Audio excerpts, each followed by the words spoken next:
A paz, minhas marumigas maravilhosas. Deixa eu ver se eu consigo colocar um título aqui nessa live. Que eu quero falar com vocês sobre casamento, sobre aquela caixinha de perguntas. Eu acho que eu ainda não aprendi a fazer isso não, botar título aqui na live. Gente, não consegui botar o título aqui na live. Mas eu quero falar sobre casamento, tá? Aquela caixinha de pergunta que a gente abriu. E aí eu queria ler com você um dos provérbios de hoje que tá assim. Provérbio 25. Provérbio 25, versículo 24. Essa é forte, hein, mulheres? Segurem aí a poltrona, aperte os cintos e é agora. Melhor é viver num canto sobre o telhado do que repartir a casa com uma mulher briguenta. Eu vou ler de novo. Melhor é viver num canto sobre o telhado do que repartir a casa com uma mulher briguenta. Por que eu tô falando isso? Eu recebi aqui muitas perguntas, muitas coisas falando, porque eu quero fazer A, B ou C e o meu marido, ele não me acompanha, o meu marido, ele é muito parado, eu sou mais agitada e meu marido fica muito paradinho. E o que acontece? Gente, Deus, quando ele foi distribuir os discípulos, ele distribuiu de 2 em 2. É por isso que Deus, ele falou que o homem não devia ficar sozinho. Que lá no Éden, que ele precisava de uma ajudadora e ele criou a Eva para ser auxiliadora. Então pensa, eu vou falar de mim. Eu sou uma pessoa que sou muito acelerada. Vocês sabem disso, que vocês me acompanham aqui. E o meu marido, ele é mais calminho. Então, por muitos anos da nossa vida, da nossa caminhada, a gente casou, eu tinha 18 anos quando a gente casou. E ele tinha 22. Então eu sempre fui assim acelerada e ele sempre mais calminho. Então isso, quando a gente não tinha aí desse entendimento que a gente precisava estar alinhados e no mesmo espírito, que é o Espírito de Deus, né? Eu achava que ele, ele não tem nada a ver comigo. Porque ele é muito parado e eu sou acelerada. Mas pensa pro outro lado. A gente só vê o copo vazio. A gente só vê o que está faltando. Mas quando você finalmente tem a mente de Cristo, você começa a entender os porquês das coisas. O porquê. Por que Deus me colocou com uma pessoa mais calma? Com uma pessoa que pensa mais? Eu sou uma pessoa sanguínea. Então o sanguíneo, ele é assim. Ele pensou, ele quer fazer, é foito. E quando vai ver, fez besteira, né? E aí o que acontece? Deus, ele não vai colocar o positivo com o positivo. Você entendeu? Ele não vai colocar... Gente, imagina eu casada com uma pessoa igual a mim. Sem condição. Não tem como. E imagina uma pessoa que é mais calminha casada com uma pessoa mais calminha. Então, assim, Deus, ele coloca o acelerado com o calminho pro acelerado acelerar o calminho e o calminho pra dar uma freada no acelerado. Então, aqui em casa, hoje em dia, tem sido assim. Eu sempre fui muito afoita, né? E aí, deixar... o Espírito Santo governar a minha vida foi dar as rédeas na mão de Deus. E falar assim, não, Senhor, eu só quero ir aonde o Senhor estiver. Êxodo 33:15, né? Se o Senhor não for, eu também não quero ir. Então, gente, isso é muito sério, porque às vezes a gente fica querendo também mudar o nosso cônjuge. Mas ele é muito calmo, ele é muito parado, eu quero sair, eu quero passear e ele não quer. Então, assim, como que tá o contexto? O que você tem feito também para estimular o seu marido? Porque às vezes ele não quer sair para passear, porque toda vez que sai para passear contigo é um problema, entendeu? Uma confusão, você reclama, não tá satisfeito com nada, entendeu? Como que são essas saídas? Por que ele não quer sair com você? O que tá acontecendo? Então, antes da gente querer mudar o outro, antes da gente querer mudar o próximo, né, o nosso marido, ou seja, a pessoa que tá aqui do nosso lado, a gente precisa olhar para dentro de nós. Porque a palavra também diz que às vezes a gente quer tirar o cisco que tá no olho do outro e não tirar a trave que tá no nosso. Então, gente, é muito sério isso. Relacionamento não é fácil. São duas pessoas que saem de criações completamente diferentes, entendeu? Pra vir se unir e construir uma coisa nova. Então, a gente precisa ter essa consciência de que a gente precisa do Espírito Santo para ser um só no Espírito. Porque pensa bem, Se eu tô seguindo pela minha própria vontade, pelo meu próprio caminho, eu automaticamente vou ser diferente da outra pessoa. Deus, ele nos fez únicos. Mas pensa por essa mentalidade que eu tô falando aqui. Troca a sua visão, coloca a ótica de Cristo. Quando a gente dá o governo da nossa vida para Deus, Ele vai organizar o que você precisa fazer e o que você pode e o que você não pode fazer. Então aí, como você entregou o governo da sua vida para Deus, e o seu marido também, vocês estão alinhados no mesmo espírito, no mesmo propósito, o Senhor vai fazer com que o seu casamento flua, com que o seu casamento prospere.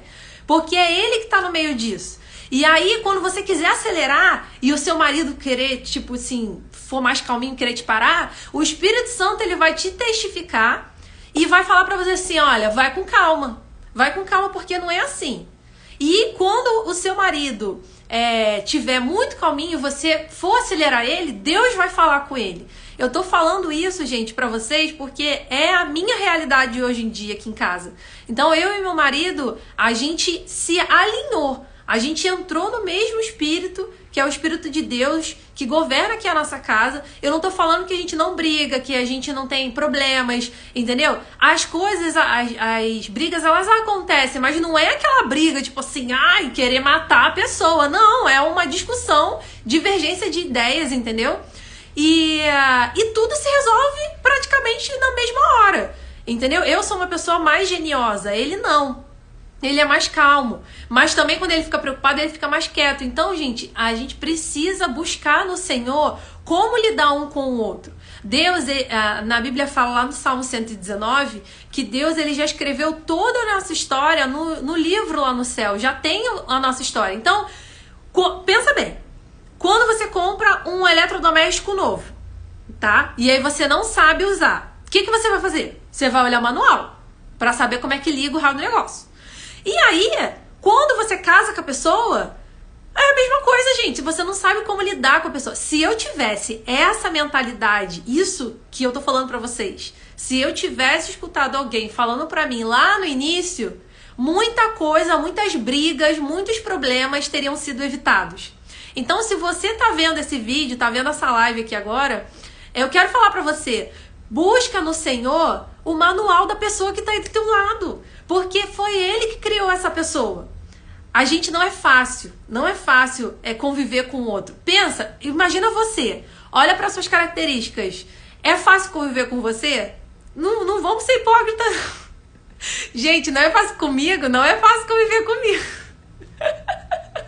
Eu sou muito aqui, assim, sabe? Então, assim, eu preciso do meu marido ali comigo, amor. Não é assim, é mais calmo. Então, pergunta pro Senhor, Senhor, me dá um manual de instrução desse ser humano que tá aqui do meu lado, que eu chamo de marido, pra gente poder viver bem. Então, assim, Deus, ele vai te dar estratégias. Mas sabe qual que é o problema? O problema é que a gente não tem paciência de esperar. Deus fazer. A gente quer dar o nosso jeitinho, entendeu? Aí Deus mandou pra você assim, fica quieta e gera o teu marido em oração. E aí você quer ficar falando. Ai, mas fulano, você não tá fazendo o que eu quero, você não tá fazendo o que eu quero. E não é assim, não é assim que funciona. Não é assim, sabe por quê? Porque, olha, pensa bem. Se você pede a Deus paciência, Ele vai te dar a oportunidade de ser paciente. Então, não é assim.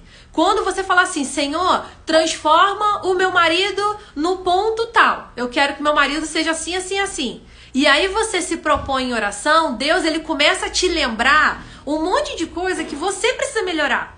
Entendeu? E aí você fica assim, ai, isso é coisa do diabo. Não é. É Deus falando pra você que você precisa melhorar primeiro. Sabe por quê? Muitas vezes nós somos a mudança que nós queremos dentro da nossa casa. Então, muitas vezes a gente quer mudar o outro e a gente mesmo precisa mudar muita coisa, entendeu? E Deus, gente, Deus, ele esclarece, ele ilumina a nossa vida, entendeu? Ele tem um manual de instrução, ele que criou a pessoa que tá aí do teu lado. E é só você perguntar pra ele. Mas só que você tem que ter essa paciência de orar. Oração, gente. Oração é conversa com o Senhor. Deus, ele vai te testar a sua perseverança. Antes de você receber a promessa, Deus vai testar a sua perseverança. se você vai continuar orando, se você vai jejuar, como é que vai ser o seu posicionamento, entendeu? É igual com nossos filhos, né? Assim, quem tem filho.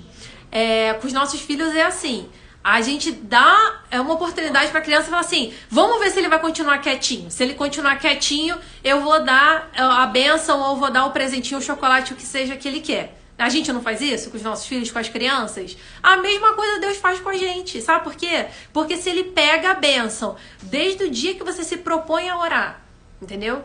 E aí você precisa ajeitar muita coisa na sua vida e ele te entrega aquela bênção ali, você vai jogar fora, você vai estragar. Então, assim, toda vez que você vai ter uma vitória, vamos supor, você tá aqui nesse topo, né? E aí você quer ir para um outro nível de relacionamento, ou você quer melhorar em alguma coisa, ou quer que seu marido melhore alguma coisa, você vai ter que passar pelos vales antes de chegar no outro nível.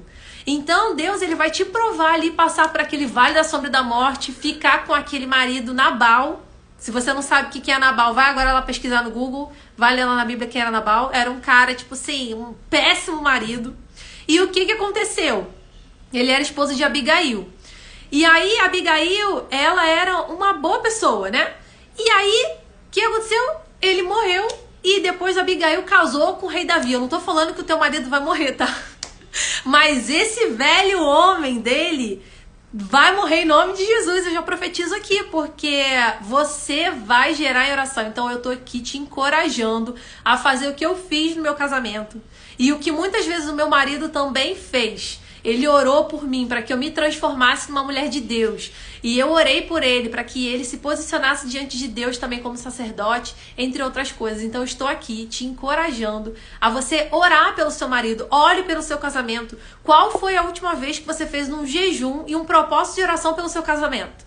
Qual foi a última vez que você fez um jejum e um propósito de oração pelo seu marido? Entendeu? Então assim, a gente tem que parar de ficar se preocupando com as coisas pequenas do dia a dia e começar a se preocupar com o que é eterno, entendeu? Pensa comigo, Deus, ele é o Deus da provisão. Deus, ele sustenta tudo aquilo que ele forneceu para nós. Então, se você tá com o marido que você tá hoje, você escolheu o marido, às vezes não foi a pessoa que Deus queria, mas você está com ele pela permissão de Deus. Então agora, qual que é o teu papel? O teu papel é profetizar no Vale dos Ossos Secos. Entendeu? Então você vai profetizar no Vale dos Ossos Secos para que haja vida, que o Espírito de Deus ele envolva a sua casa. Mas para isso você tem que estar preparado, porque Deus ele vai te mostrar algumas coisas que você também precisa melhorar. Então já vai se preparando, entendeu? Não chega cheio de autoridade não, porque é igual no processo jurídico. Quando a gente entra com uma ação contra alguém, o que acontece primeiro? A gente é avaliado. E aí vão olhar a nossa ficha. Muitas vezes as pessoas falam assim, olhar a nossa capivara, né?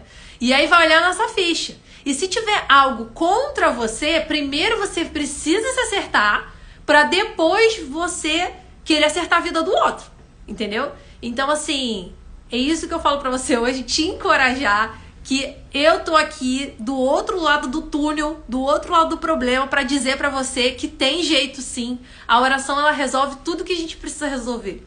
Então, apenas creia. É engraçado que a gente crê no Deus do milagre na vida do outro. Mas quando é pro milagre acontecer na nossa vida, a gente é incrédulo, né? Quando a gente crê assim, não, Deus vai prover na vida do fulano, ele vai conseguir pagar a conta dele. Mas quando é na nossa vida, nossa, eu preciso fazer alguma coisa porque senão ninguém vai me ajudar. Como assim? Não é assim, entendeu? Então creia no Deus do milagre, no Deus da transformação, que ele é por você e ele vai te ajudar. Amém? É essa palavra que eu queria deixar pra você. Fique na paz em nome de Jesus.